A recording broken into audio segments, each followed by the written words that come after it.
जितपुर सिमरा उद्योग वाणिज्य सङ्घबाट प्रकाश गिरिजी हुनुहुन्छ, म उहाँलाई छोटोमा मन्तव्यको लागि हार्दिक अनुरोध गर्दछु।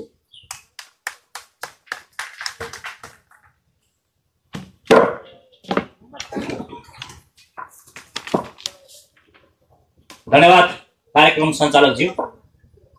Campaign surgical cancer awareness programme 2082 Paterwa Sugauli गाउँपालिका वर्षमा अभियान समापन समारोह कार्यक्रमका प्रमुख अतिथिज्यू, विशिष्ट अतिथिज्यू, पत्रकार मित्रहरू लगायत यस कार्यक्रमका पहलकर्ता कल्प इम्पावर वेमेन नेपालका अध्यक्ष पूजा कोइरालाज्यू, उहाँका सम्पूर्ण टिम लगायत उपस्थित सम्पूर्ण दिदीबहिनी दाजुभाइहरूमा म प्रकाश गिरी जितपुर सिमरा नगर उद्योग वाणिज्य सङ्घको महासचिवको हैसियतले यहाँहरूलाई धन्यवाद व्यक्त गर्न चाहन्छु। गण्डकी प्रदेशको बडीघाट गाउँपालिकादेखि रुकुम पूर्वको पृथा उत्रङ गाउँपालिका, बाजुराको गौमूल गाउँपालिका र पटेरवा सुगौली गाउँपालिका पर्सामा आज समापन हुँदै गरेको यो कार्यक्रम महानगर उपमहानगर नगर भएको यत्रो विशाल देशमा लक्षित गर्नुको सट्टा गाउँपालिकातिर यस्तो कार्यक्रम किन त? हामी धेरै जसोको मनमा यो खालको प्रश्न आइरहेको होला। मेरो मनमा पनि यो प्रश्न आएको थियो, तर उत्तर भने एउटै रहेको छ।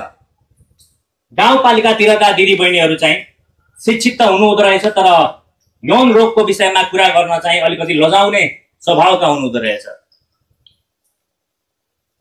तर कुरा खासमा महिलाको मात्र होइन रहेछ।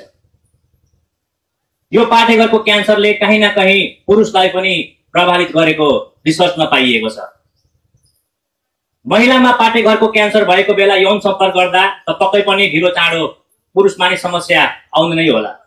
मलाई लाग्छ यहाँ हजुरहरू सबैजना म्यारिड हुनुहुन्छ, हजुरहरूले आफ्नो घरमा यो कुराहरू भोगिराख्नु भयो होला। अब पाठेघरको क्यान्सर भने के, महिलाले के दुःख भोग्नु परेको छ, यसको लक्षण के हो, यसको कारण के हो, हैन? यो सबै यो शिविरबाट तपाईहरुले ज्ञान पाएकै होला। तर यो सबै कुराहरू गर्दै गर्दा संसारमा हरेक वर्ष करिब 6 लाख महिलालाई पाठेघरको मुखको क्यान्सर हुने हुँदो रहेछ, जसमध्ये लगभग 3 लाख दिदीबहिनीहरू त मृत्यु हुँदो रहेछ। तर यो सब हुँदै गर्दा चाहिँ आफ्नो देशको महिला दिदीबहिनीहरूको पाठेघरको मुखको क्यान्सरले दुःख भोग्ने कुरा थाहा हुँदा पनि नेपाल सरकारले चाहिँ के गरेको रहेछ त भन्दाखेरि नेपाल सरकारले क्यान्सर पीडितलाई जम्मा 1 लाख रुपियाँको सहयोग दिँदो रहेछ। जबकि तपाईहरुलाई थाहा होला क्यान्सर पीडित साथीहरूलाई, रोगीहरूलाई आफ्नो घरसम्म बेच्ने अवस्था आउँदो रहेछ। सो म यही 2 लाइन मात्र भन्नको लागि मैले उहाँसँग विशेष समय लिएको थिएँ।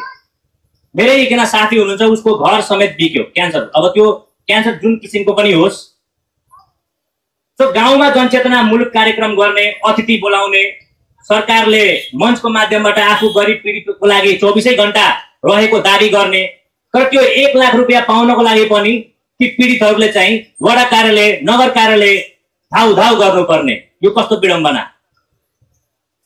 अब यहाँ त हाम्रो प्रमुख अतिथि जहिले आउनु भएको छैन, तर पनि यो प्रोग्राम लाइभ भएको कारणले गर्दा चाहिँ यहाँका स्थानीय सरकार, प्रदेश सरकार, केन्द्रीय सरकारले चाहिँ यसबारे म उद्योग वाणिज्य सङ्घको तर्फबाट चाहिँ ध्यान आकर्षण गराउन चाहन्छु।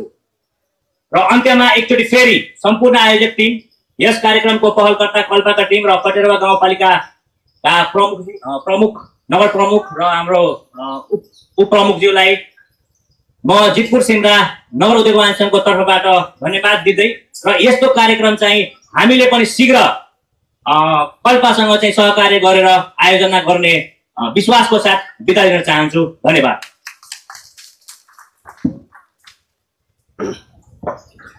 धन्यवाद। जितपुर सिमरा उद्योग वाणिज्य सङ्घका महासचिव प्रकाश गिरिज्यूलाई उहाँले जुन समन्वय र क्यान्सरको विषयमा कुरा गर्नुभयो, हामीले क्यान्सरको बारेमा खुलेर कुरा गर्नुपर्छ। यो महिला